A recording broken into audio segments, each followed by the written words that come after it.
All right, the X-Man's coming to you live on YouTube. NFL recap time. I didn't really get up this morning because I was not feeling that great. I was tired. Um, Salutations, everybody. I haven't talked to people and been on here in quite some time. Um, but I wanted to get on here to go down the recap of some things that happened today. The first thing I want to get on my chest, more than anything, is Ryan Clark hating on Philip Rivers the way that he did.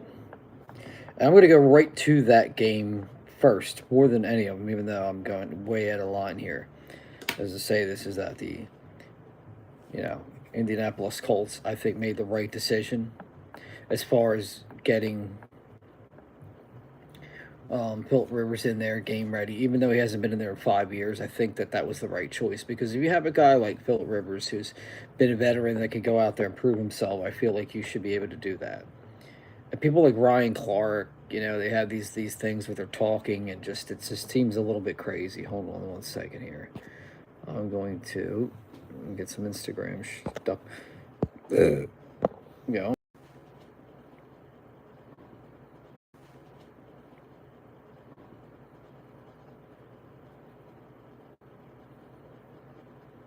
All right, we're back. That was a little pause right there. Try to get back into live time on YouTube here. So yeah, as I was saying, Philip Rivers being out for 5 years, 4 years or whatnot, taking the time off. He retired. I mean, even though he's not eligible for the Pro Football Hall of Fame now, I think his logic made complete sense as far as him getting up and saying, "Hey, I'm going to go out there. I'm going to try to play the best that I can and try to win these games and try to get the Colts into the playoffs." Now they dimmered. They lost by 2 points. But the truth of the matter is I mean, in all honesty, of looking at the stat line, he had 120 yards, he had 1 touchdown, 1 interception. Jonathan Taylor, that's really what it is. You have to get Jonathan and Taylor involved in these games. And Seattle did a good job, I guess, containing Jonathan Taylor. You contain Jonathan Taylor, you kind of contain the demographic of the game for the Colts. I think that's their bread and butter. If Jonathan Taylor gets touchdowns, I think they're going to win games. And that means as far as even getting into the playoffs. Now, they dimmed a little bit today. They lost 18-16 to the Seattle Seahawks. But at the end of the day, though,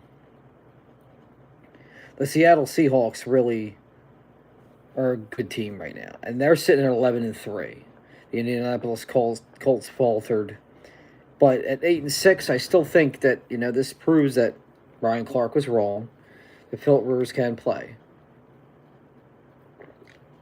He can compete with the best of them, and at 8-6, they still have an outside chance to make the playoffs.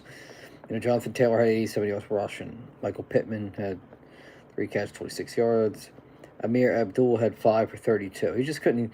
He couldn't really punch it in with the receivers. That's just because he really has to get the feel for the game back. But the Indianapolis Colts, they tried their best. They just fell a little bit short, 8-6. All right, so we're going to start from the games that are earlier. So the Commanders and the Giants. Somehow the Giants ended up being a favorite in this game, which I thought was blasphemy, to say the least. A battle of two teams that are pretty much been eliminated for some time now. The Commanders getting exposed for what they are.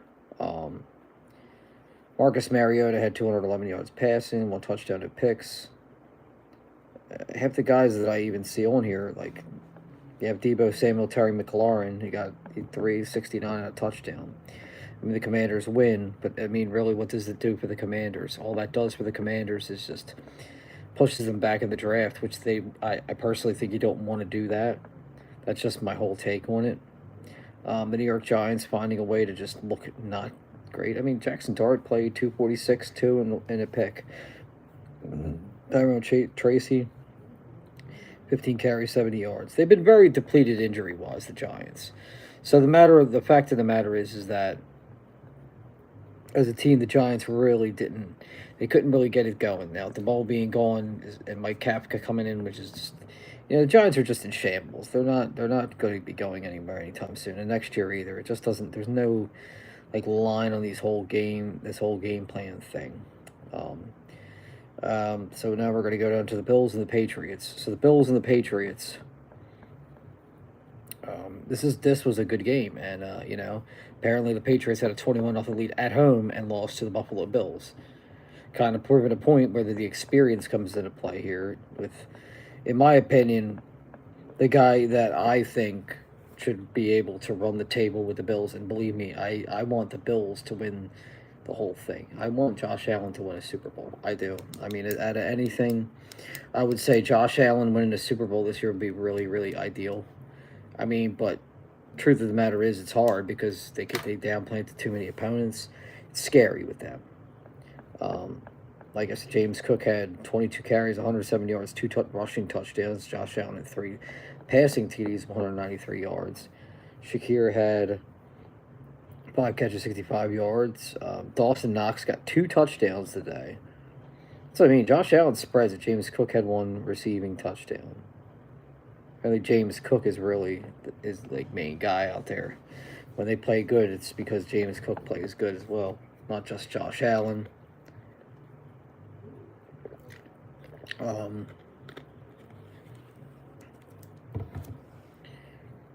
Yeah, so the Buffalo Bills at 10-4 are itching closer to getting a playoff spot.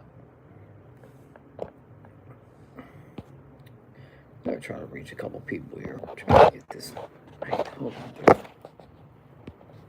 Trying to get this.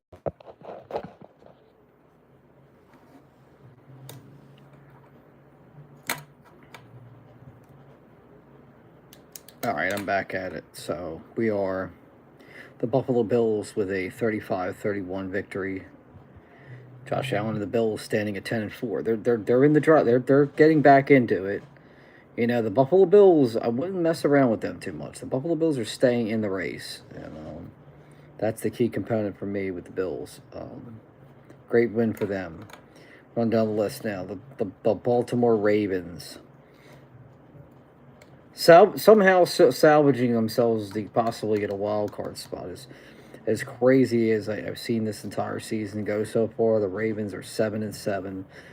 They've been lucking out and getting teams that are just vulnerable. You know, Lamar Jackson 150 yards, 2 touchdown passes, 1 pick. Derrick Henry had 100 yards, but no touchdowns. Zay Flowers got a touchdown. DeAndre Hopkins is invisible. Rasheen Ali got 1 touchdown. Lamar Jackson, 2 rushes, 26 yards. It looks like he kind of tried to spread the ball across, but then you're playing Cincinnati that really was like they weren't really ready to go. Joe Burrow got in there, and he just didn't have anything around him. They just looked lifeless. Joe Burrow, 225 with 2 picks. Cincinnati Bengals 4-2, eliminated from playoff contention, have been for some time, a couple weeks now, actually. We were going to say, well, trade Burrow out. I think the Cincinnati Bengals need to build around that guy. I think that's really the only way that they're going to do it. They're going to have to get, like, an offensive line. They're going to have to do things. They're going to have to do things the franchise do. Make trades. Stop trying to keep it all together. Obviously, you got to chase Brown, Sam, Perrine, but you're probably going to have to release one of those guys in order to get some players to build around Burrow if you're ever going to get back to the playoffs in general. It's definitely something that needs to be said.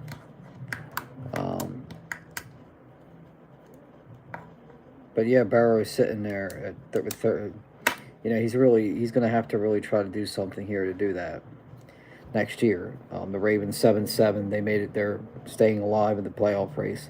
How long remains to be seen. Next game on the list: the Jets and the Jaguars. The Jets and the Jaguars. The Jets at 3-11 with the loss today. 48 points for the Jacksonville Jaguars today. They sit at 10-4. They look good, guys. They look good right now. The New York Jets are just in shambles. They can't. And obviously this is a thing of, Woody Johnson just doesn't, he killed him. He crushed him. When he went and gave away 4 first-round picks for Aaron Rodgers, that set the tone for the New York Jets. Because the New York Jets, after that, were never really going to come back from this. There's no way you could have ever said it. So this guy, Brady Cook, had 176 yards, but 3 picks and 1 TD pass. not that great. Brees Hall, 12 carries, 23 yards. The running game. Isaiah Davis, 9 for 58 and a touchdown. I mean, but the Jets really had nothing. They have nothing to really get out there with. John Mechie the third, 4 catches, 25 yards. Adon Mitchell, 1 touchdown, 6 catches, 58 yards. I mean, the truth of the matter is Brees Hall, 2 catches, 4.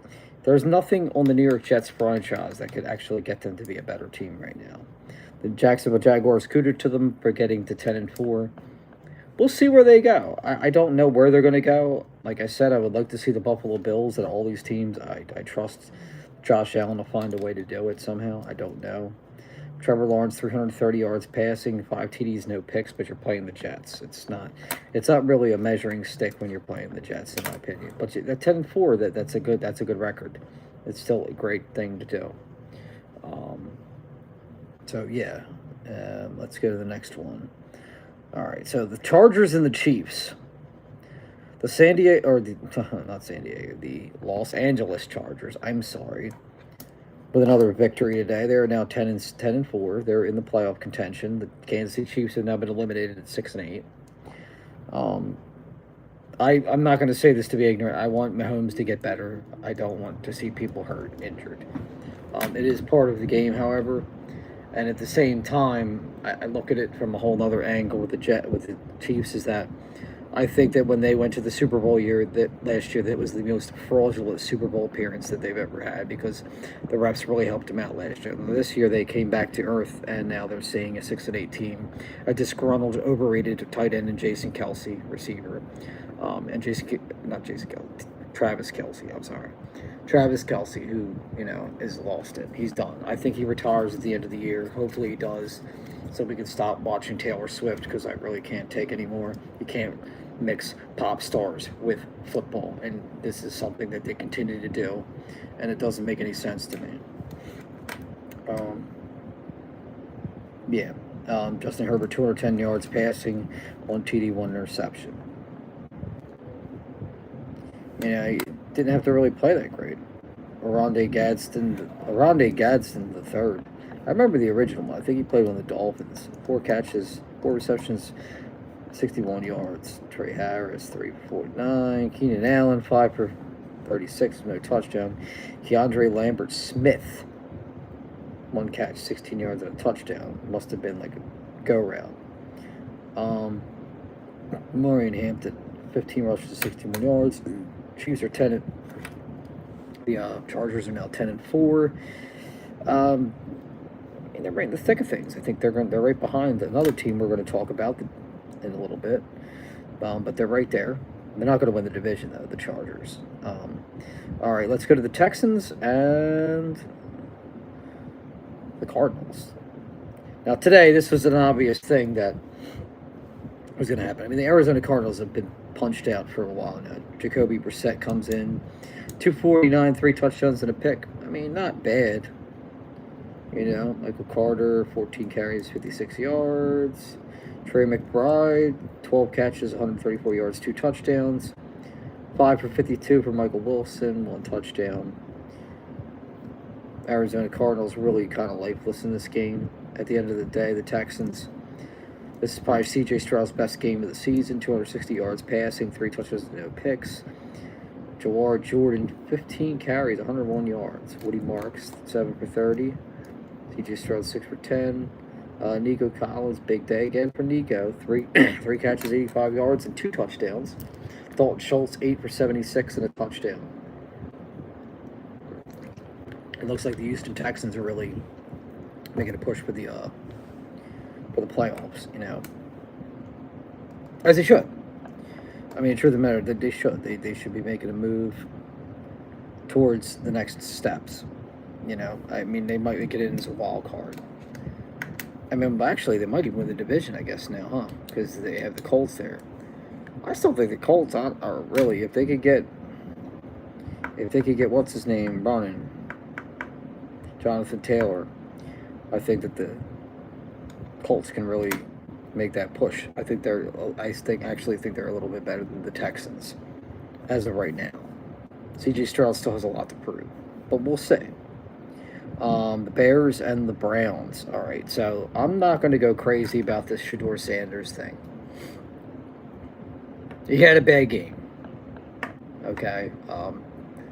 The announcers have to let people know that he had a bad game. He's not terrible, but they need to get over this narrative of poor Shedeur, and they need to just worry about the next 4 games and ride the season out of the Cleveland Browns. Obviously, going into Chicago, the Chicago Bears were ready to go. They want this playoff spot. They have key victories against teams like the Eagles and the Packers that are key. Even though they lost last week to the Packers, they still beat them one time. I mean, Chicago Bears are right in the thick of things right now. The box score this game, now, beating the Browns doesn't really say much. Shedeur Sanders had 177 yards, touchdown. No touchdowns and 3 picks. Nobody did anything. I don't think they showed up to the game, the Browns, basically. So we'll look at the Bears sideline. Caleb Williams, 242 and 2 touchdown passes. DeAndre Swift, 2 touchdown rushes. DeAndre Swift is actually coming out here saying to the Eagles, you should have probably kept me and not paid Saquon. Obviously, the Eagles have made a move and they wanted to get him in there and whatnot. But whatever. It was a lot more expensive, but, I don't know if DeAndre Swift was worth $8 million. Maybe he is now because, I mean, he's been playing really good football for the Bears now. And they've turned it up, and they got to a 10-4 record right now. They're looking really good, the Bears. And they really are. They're looking good. They might, I don't think they're going to go past the second round if they get that far. But, we're going to see what happens. Okay, so now, I didn't even realize that the Eagles had 5 losses. The Las Vegas Raiders and the Philadelphia Eagles. This was the most pathetic game in Raiders history. Now, don't get it wrong. The Eagles needed a win to get a victory. But beating a practice team, which is what they did today, doesn't get it done. Like I said before, Pete Carroll needs to resign. Until Pete Carroll resigns, the Raiders won't be able to make any moves. It wasn't just Chip Kelly. It's just a bad thing. I mean, I've never seen something like this before. I've never seen a team that total yards of offense.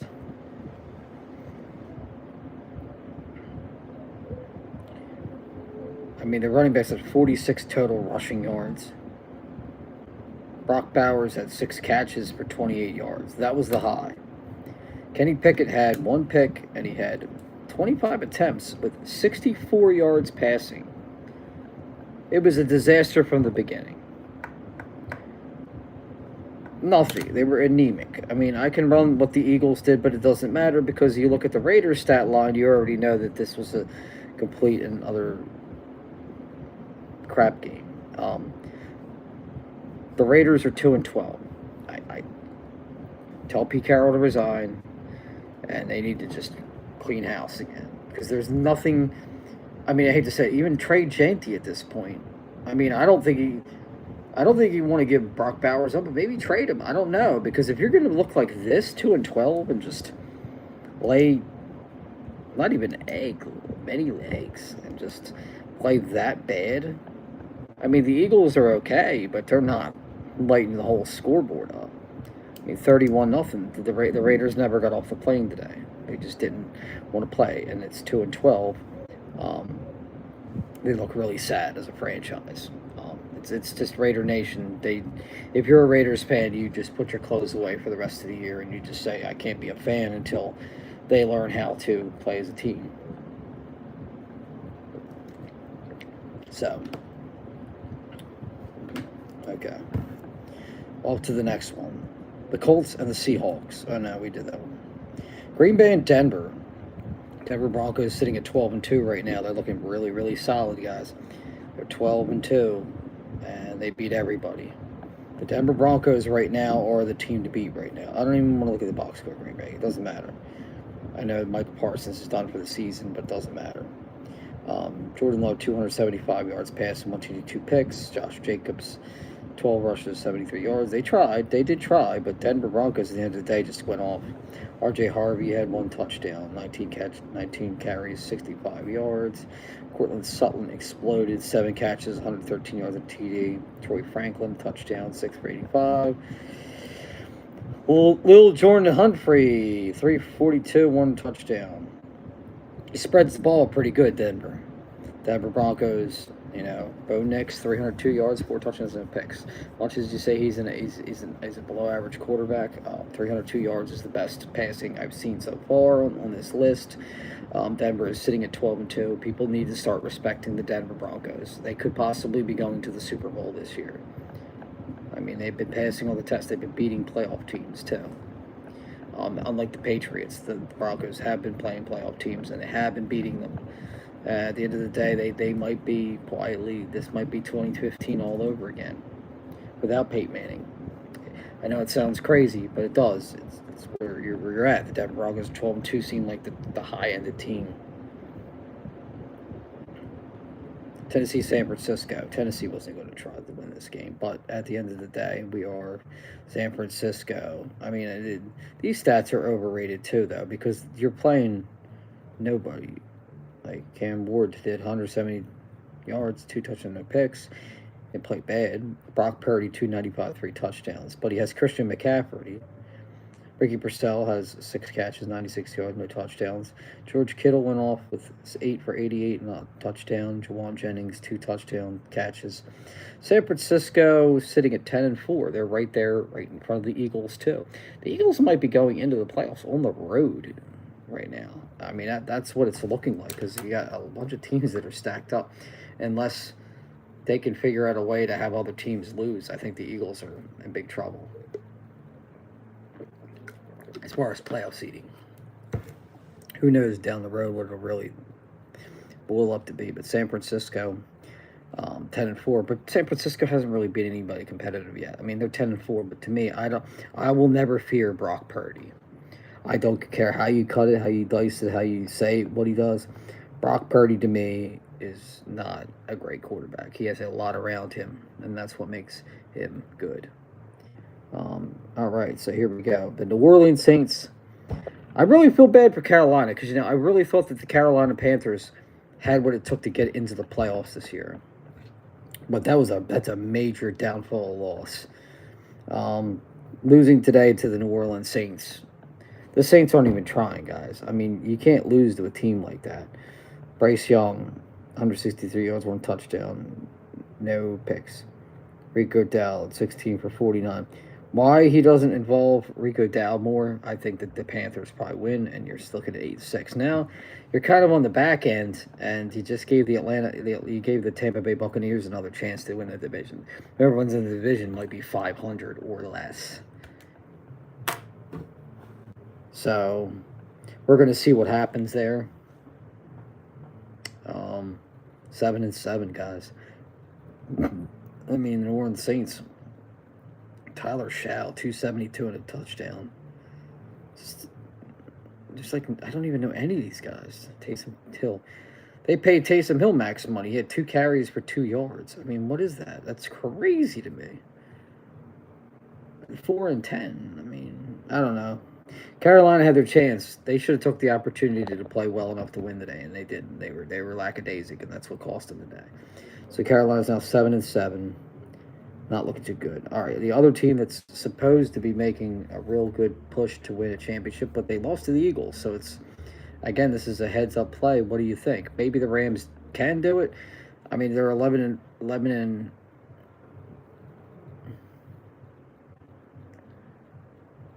the 11-3 Rams beat the Lions. Lions are in big trouble. I mean, Jared Goff, 3 touchdowns and picks, but like Jamar Gibbs, no touchdowns. Amon St. Brown, monster game, 13 for 164, 2 touchdowns. But defensively, Detroit doesn't have anything what it takes. It's just they're doomed, I think. At the end of the day, the Rams, Matt Stafford, 368, 2 touchdowns, 1 pick. Kyren Williams, 2 touchdown runs. That's a big thing. Puka Nacua, 9 catches, 181 yards, no touchdowns. Colby Parkinson, 2 touchdowns. Devontae Adams is hurt, but does it even matter if the Rams are that stacked inside? I mean, that there's a possibility they might be able to make a serious noise in the NFC. They might win a Super Bowl. Somebody told me that tonight. I'm like, it's possible. I don't want to really go that far as to go say that though. I think that the Rams, personally, as a team, they're stacked. I mean, they have Kyrie Williams, they have Colby Parks, they have Puka Nakua, they have Devontae as will come back at some point. They really are stacked inside. Defensively, they're not great, but I mean, 11-3. You got to think that the Los Angeles Rams are really in this playoff spot. So this is going to be a stacked situation here with the way it's stacking down the line here. It looks like the Bears, the Rams, maybe Green Bay. Detroit's in trouble, but they're still there. Seattle Seahawks and the Eagles. That's their 6 teams right now. I mean, obviously, the Cowboys are in trouble. Even if the Cowboys won tonight, they're still not getting in. So that's probably the most positive thing I could say, because watching the Cowboys lose is just my top priority. So anyway, that's my rundown for today. Like I said, my biggest thing was Philip Rivers getting out there and at least proving he can play football so that Ryan Clark can stop talking about Cam Newton. But anyway, I'm going to get off here. X-Man out for now.